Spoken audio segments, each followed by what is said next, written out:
Hello everyone, and welcome to the Mitch Zone here on WPCX 97.1, where we cover sports topics throughout the professional leagues and here on Presbyterian College's campus. Today is Friday, March 12th. My name is Mitchell Mercer, and today I'll be discussing Dak Prescott's contract with the Dallas Cowboys, the NBA All-Star Game, and a new television contract with the NHL and ESPN. As for the Presbyterian College Blue Hills, I'll be discussing the football team's loss to Gardner-Webb, the women's basketball teams losing a close game in the Big South Conference Tournament, and 3 PC women wrestler earning All-American honors. But before we get started with today's show, we do like to express as a friendly reminder that none of these ideas expressed in the show are ideas of the school or faculty alike. Everything discussed in these shows are in line with Title IX, the Garrett Book, and the law. All of the ideas expressed today are conceived by the students themselves and have no affiliation with any anti-government or xenophobic groups. Now, with that out of the way, we want to welcome you to the Mitch Zone here on WPCX 97.1 in Clinton, South Carolina. And again, thank you so much for taking your time out of the day to listen to sports topics that I'm really passionate about. It means a whole lot to me personally, and I can't thank you enough for it. So without further ado, let's enter the Mitch Zone. First things first, big news in the NFL this week. Tuesday was the deadline for teams to put players on the franchise tag. Basically, for you guys that don't know, the franchise tag is a way for NFL front offices can put key players that prevent them from hitting the free agent market and signing with other franchises. And this gives the club and the player more time to reach a contract extension. After the conclusion of Tuesday's deadline, we had a bunch of teams use the franchise tags on key players. Some of the notable moves include the Tampa Bay Buccaneers using the franchise tag on Chris Godwin, the Carolina Panthers using the franchise tag on Taylor Morton, the Chicago Bears using the franchise tag on Allen Robinson, the Washington football team using the franchise tag on Brandon Sheriff, Denver Broncos using the franchise tag on Justin Simmons, and the New York Giants using the franchise tag on Leonard Williams. All key players that were placed on the franchise tag by their respective teams. But there was one player that a lot of people expected to be placed on the franchise tag was able to come to agreement with a long-term contract extension, and that player is Dak Prescott of the Dallas Cowboys. The franchise announced on Monday that the team and Prescott were able to come to an agreement on a 4-year, $160 million contract. Prescott, who played under the franchise tag last season, suffered a very gruesome leg injury against the New York Giants in Week 5 of last season. And with this, there were certainly rumors out there that the Cowboys could move on from Dak in the offseason because of the injury. However, the two were able to come to terms on a new contract, and Dak is now the Dallas Cowboys franchise quarterback for the foreseeable future. I think overall, I'm very happy for Dak. I know he's a great person, and he obviously has been through a lot with his personal and family life, and the injury was absolutely devastating to watch. But I'm happy for him because I think Dak needed to be with the Cowboys, and the Cowboys needed to be with him. He's a 2-time Pro Bowler and a former Offensive Rookie of the Year. However, I do believe this contract signals that this is a Super Bowl bust moment for the Dallas Cowboys organization. As you know, last year was a major disappointment for the franchise. The team finished 6-10, in which they were the favorites to win the NFC East. Mike McCarthy, the former Super Bowl winning head coach with the Green Bay Packers, had a lame duck season in his first season. The defense was extremely terrible. The good news is that you departed with Mike Nolan and you hired Dan Quinn, a former defensive coordinator who helped lead one of the greatest defensive teams in NFL history with the Legion of Boom with the Seattle Seahawks. You still have Kellen Moore as your offensive coordinator, a guy who may get a head coaching job in the future. And as for the roster, you still have some very talented football players. You have Ezekiel Elliott at the running back position, 2 really good wide receivers in Amari Cooper and CeeDee Lamb. You have Blake Jarwin at tight end, and in my opinion, you still have some really good offensive line players. You have a really good pass rusher in DeMarcus Lawrence. I think you have 2 really good linebackers in Jalen Smith and Leighton Vander Esch. And looking at the free agent market, Arden Smith did have a bounce-back season after being out of the league for a really long time, and you have Xavier Woods becoming a free agent as well. You have the 10th overall pick in the NFL draft as well. So Dallas does have some talented players on the roster, and I do think in my opinion, they have the best roster talent-wise in the NFC East at the moment.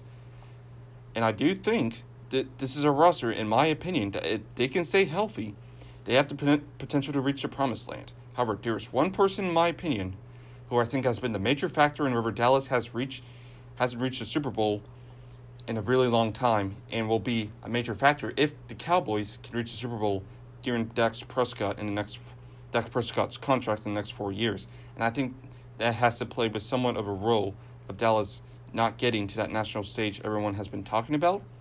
And ladies and gentlemen, that person is Jerry Jones himself.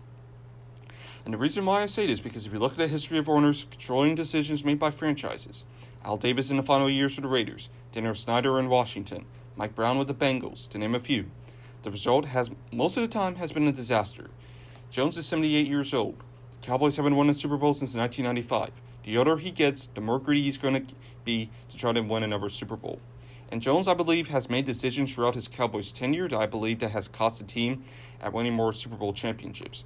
He threw Jimmy Johnson out the door. He had a situation with Terrell Owens. There was criticism with him keeping Jason Garrett for a long time. And I ultimately believe the Cowboys Super Bowl chances with Dak Prescott is going to come down to what Jerry does in the next 4 years. And personally, if I was running the Cowboys organization or if it was Jerry Jones himself, I believe he needs to let his son take control of the football operations or someone else lead the Cowboys roster as a general manager. Because, look, the bottom line is the league is changing. And I don't think Jerry is going to change his way of approaching NFL contracts, especially how you have multiple players, wanting to have more freedom on how their contracts are going to look like and what teams they want to be with. So overall, I believe that the Cowboys Super Bowl chances over the next 4 years, it's going to come down to what Jerry Jones does to this roster and what impact he has to it. All right, guys, moving on to the NBA. Last Sunday was the NBA All-Star Game held at State Farm Arena in Atlanta, Georgia, between Team LeBron, led by Utah Jazz coach Quinn Snyder, and Team Durant, led by Philadelphia 76ers coach Doc Rivers, in which Team LeBron was victorious 170-150. But he also had some notable first-time All-Stars in Jaylen Brown, Zach LaVine of Team Durant, and Mike Conley Jr. and Zion Williamson of Team LeBron. But the biggest story of the game was the MVP, Giannis Antetokounmpo of the Milwaukee Bucks, scoring 35 points and a perfect 16 for 16 on the court, setting an all-star record for most points without a miss. Most attempts without a miss. Yes, all-star games don't play defense, but it's still an incredible feat made by Giannis. So moving ahead from the All-Star game and looking at the second half of the NBA season as it stands right now, Philadelphia is top of the Eastern Conference and Utah is on top of the Western Conference. But I think looking at the teams in the position to possibly make it to the NBA Finals, I think you have probably, in my opinion, the most competitive balance in both conferences in the NBA for the first time in a really long time. I think you have a lot of teams in each conference that can make it to the finals. You look at the Eastern Conference, Philadelphia has an MVP candidate in Joel Embiid. Brooklyn's just added Blake Griffin, a former All-Star with the Clippers. Milwaukee has Giannis. Boston has a really good head coach in Brad Stevens. Miami still has Jimmy Butler. And you look at the Western Conference, the Lakers have LeBron and Anthony Davis. Utah right now has the best record in the NBA. Phoenix has some really good young pieces on the roster. The Clippers have Kawhi Leonard and Paul George. Portland has Damian Lillard. And Denver has no good Jokic as well. So really, you have a lot of contenders in the NBA right now. And honestly, I really don't know who's going to make the finals at the moment. But following the All-Star break, I'll go ahead and say who I believe could make the finals from each conference. For the East, I'm going to go with the Philadelphia 76ers. Now, do I think Brooklyn has more talent than Philadelphia?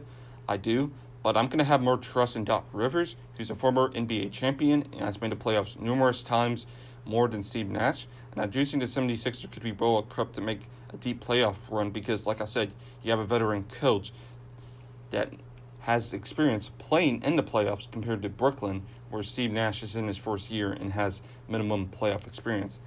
And as for the rest, even though they're, at the moment, the third seed in the West, I have to go with the Los Angeles Lakers. You just can't go against LeBron. But like I said, I think you're going to see some movement within the conferences before the end of the season because these playoffs are going to be wide open, and I think you're going to see some really competitive basketball in the next few months. Moving on to the NHL, big television news for the league.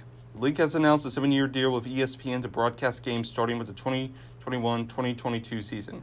25 regular season games, playoff series, a conference final each year, along with 4 Stanley Cup playoff series, will be part of the deal and will be shown on ESPN's family of networks. You will also have some opening night games in the All-Star game as well. The games were previously broadcast on NBC's family of networks. So, major big deal for both of these sides, especially for ESPN. I know they have been through a lot over the years, especially with job cuts and subscription losses. And I know they have been making an effort to get some TV contracts under the belt. They recently have launched ESPN Plus. They came to terms with the SEC on a new TV contract to cover some of their football games. And they're in the process of negotiating their contract with the NFL and possibly getting into the Super Bowl rotation with Fox, CBS, and NBC. So this is another major effort by ESPN to once again become the world leader of sports like they were 20 years ago. And I'm just curious to see how this relationship with the NHL, if it gains more popularity for ESPN, and maybe they can get their subscription services back up. Alright guys, so that's going to conclude the first half of the program. Coming up next, we'll discuss the football team's loss to Gardner-Webb, the women's basketball team losing a close game in the Big South Conference Tournament, and 3 PC women wrestlers earning All-American honors here on the Mitch Zone on WPCX 97.1. But first, here is the 2-minute music warning.